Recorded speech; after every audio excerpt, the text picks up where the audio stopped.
The Pacers entered the 23-24 season with high expectations. The goal, making the playoffs after sitting on the sideline in the postseason for the last 3 years. The excitement for the new season started in the summer. Trade to acquire Obi Toppin. That excitement jumped to a new level with the contract extension for Tyrese Halliburton. The Pacers and head coach Rick Carlisle left training camp with an eye on a successful season. Very exciting, a lot of tough decisions. I believe the competition is going to take care of a lot of it. The Pacers started strong with a perfect 4-0 record in group play in the first in-season tournament. With wins over Boston and Milwaukee to reach the final game in Las Vegas, the Pacers beat the top 4 teams from the East a season ago. Despite losing the championship game to LeBron and the Lakers, the run gave this young team big game experience and launched the Pacers into the national spotlight. It brought a lot of attention to Pacer Nation, brought a lot of attention to an exciting group of young players. The Pacers' high-powered offense was rolling as 2023 came to a close with Halliburton at the control.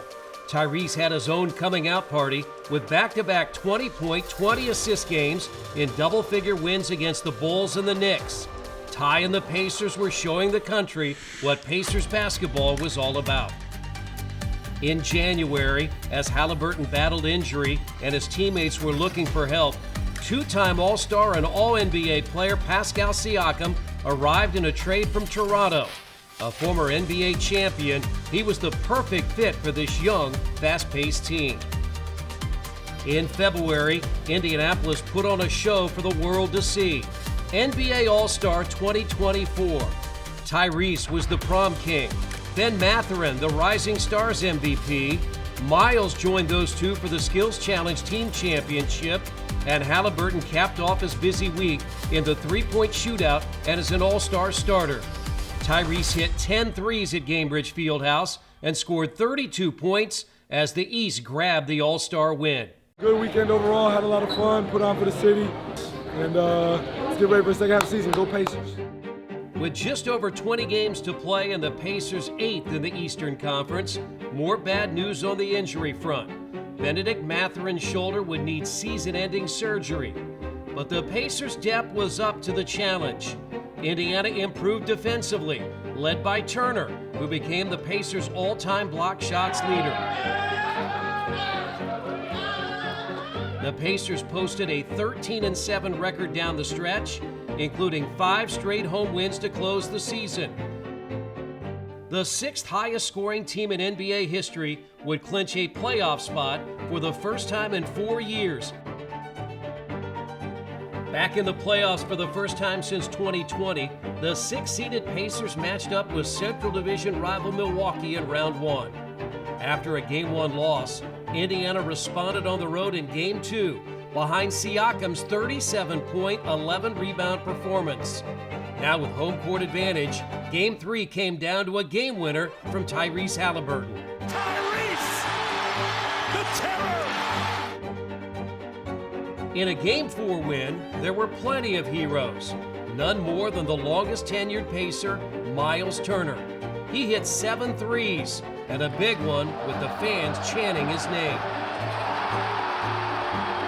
With a chance to win a playoff series for the first time in 10 years, Game 6 at Gainbridge Fieldhouse did not disappoint. First playoff series win since 2014. And the Pacers and their fans were headed to a round 2 showdown with the New York Knicks. The Knicks posted a pair of wins in Games 1 and 2 at Madison Square Garden and had a 9-point lead with 9 minutes to play in Game 3 at Gainbridge Fieldhouse. But with their backs to the wall, the Pacers rallied, and Andrew Nembhard hit the biggest shot of his career to give the Pacers a Game 3 win. Nembhard knocks the 3 down! The Pacers easily won Game 4 in Indy, and the Knicks responded in Game 5 in New York. Facing an elimination Game 6, Siakam hit the Knicks for 25, 7, and 5, and the Pacers evened the series with their 11th straight win at Gainbridge Fieldhouse. One more. Let's go. May 19th was the 48th career playoff game between the Pacers and the Knicks, and the third Game 7 at Madison Square Garden. and the Pacers were up to the challenge. They raced out to a 12-point first quarter lead. Halliburton hit 6 threes as the Pacers shot 54% from distance and set an NBA playoff record 67% from the field in a 130-109 win and a 9th trip to the conference finals. The Pacers' playoff run ended just over a week later to the eventual champion Boston Celtics, as the Pacers closed the books on a memorable season for its coaches, players, and fans. Keeping the core together was important for this Pacers front office. A new contract for Siakam. Easily the biggest free agent signing in the history of this franchise, and so there's a lot to celebrate. Extensions for McConnell and Nembhard, re-signing Toppin and James Johnson. A June draft delivered new players, and Halliburton capped the summer with a gold medal in Paris for Team USA. We just gotta be locked in for 82 games. There's highs and lows of a year. You just figure out how to get out of slopes and make those better.